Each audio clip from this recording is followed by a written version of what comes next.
next we're going to have Yuki Sugimura. Yuki is running unopposed for the Upcountry Council seat. But whether a candidate is running against other candidates or if they're running unopposed, we invite all to participate. And we especially appreciate when a candidate who is running unopposed takes the time to still seek our endorsement and to still be out there campaigning and reminding the public of their service. So welcome, Yuki, and thank you for all the work that you're doing during this time, even though you're running unopposed. Yeah, thank you. I really appreciate this endorsement. As you know or may not know, I was a small business owner for many years before I took on this challenge to be a council member. So during those years of being unemployed, as a small business owner, I reflected that, remember the last downturn in the economy? And I said, oh, I'm just a small business owner. I won't get affected. You know, I'm too small, it won't touch me, but I lost business.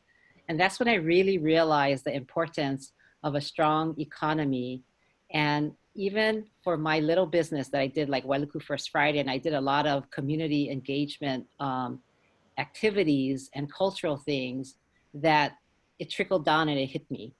Mm-hmm. And that's what we're experiencing now. So one of the things that I want to say my top priority is that we take care of our 35,000 families or residents that are not working. And the administration has put in programs like the HELP program, or with you, the small business program that you're doing, the micro enterprise program, or things like that. I mean, to keep it funded is super important. And that's some of the support that we can as sitting council members when it comes up, you know, to keep the coffers flourishing and make sure that the people who need the help will get the help. And, you know, one of the other big thing that we have as council members, I appreciate getting to know all of you and hearing what your future bears. I will say that right before us right now is something that's going to impact our future of Maui County, which is the charter amendments. That there are charter amendments that are have come before us and we voted. And one of the things that's tied to everything that you all have said of what you want in the future is that we have to be able to pay for all of these changes that have been proposed for charter amendments. And now is not the time to expand government, even if it may be a good idea to do different, charter amendments that have been proposed. And I believe that if we have a strong constitution, which is our charter, then as we take steps forward, we can do it with knowledge and with the integrity to make right decisions. And one of it is, I really stand by having Mike Molina, who's sitting there, come back and work with us at the county. Alice Lee, Ricky Hokama, who's been there, he's finishing off his second 2-year term. And this council has made a proposal to get rid of the opportunity for talent like Mr. Molina, Alice Lee, and others, or Ricky Hokama, who's terming out, but to come back and share with us. And the knowledge that they bring to the table as we try to address problems are so valuable.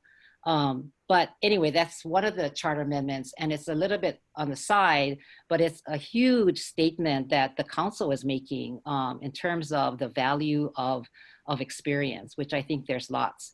The other thing that I think is important for us council members is to be able to work with, I see all these names on the screen, right? Kyle Yamashita, Linda Coit, Justin Woodson, Troy Hashimoto, but the state legislators are so important because as you know, everything flows, everything steps down, right? Federal, then state, and us on the bottom.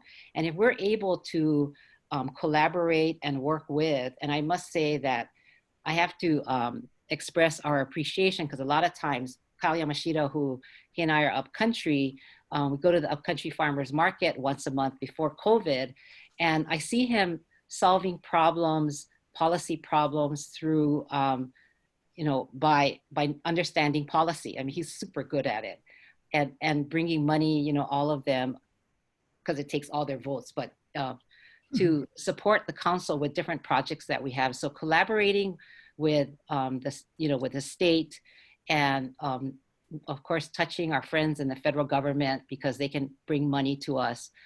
Those are all important things. Um, I want to also say that what is really important to us is to understand our economic engine. Small businesses are really important. I see Sherry Duong here. I see her in the chat room. And I want to say that through this whole budget process, it was thought that we do not need to fund tourism, do not fund visitor bureau. And we need to, because it's maybe it sounds like a lot of money, but it's relatively small in terms of what we ask them to do. And they are, as you know, a big part of why we have such a strong visitor industry.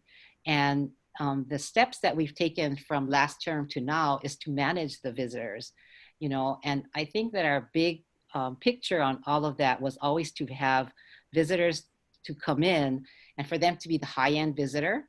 But as the economy changed with, the different airlines now bringing people, and for whatever reason, we have the array of visitors that come here, but we still need to manage it. We still need to expand our economic base.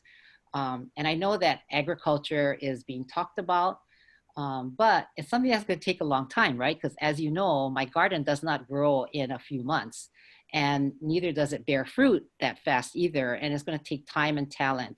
And I would say that a lot of the old time farmers, they sent their kids off to college and they didn't come back to be farmers, but they sure came back with a lot of knowledge about agriculture and different things. But just in general, I mean, I so support the housing component. I support us being able to, I think we need more rentals. I would love to see rent to own as a option, but of course that comes through a developer or a builder, so to speak, that will allow, to do that. Infrastructure is super important. I think Representative Yamashita understands that. I don't know if he got to talk already, but if he did, that would be really interesting because he has really a lot of good creative ideas about how policy can help with building homes. And I think we can all walk together in that path and make, a better life for our children, because that's why we're doing this, right? It's for our future. So, excuse me. Thank you. Thank you very much. Thank you very much.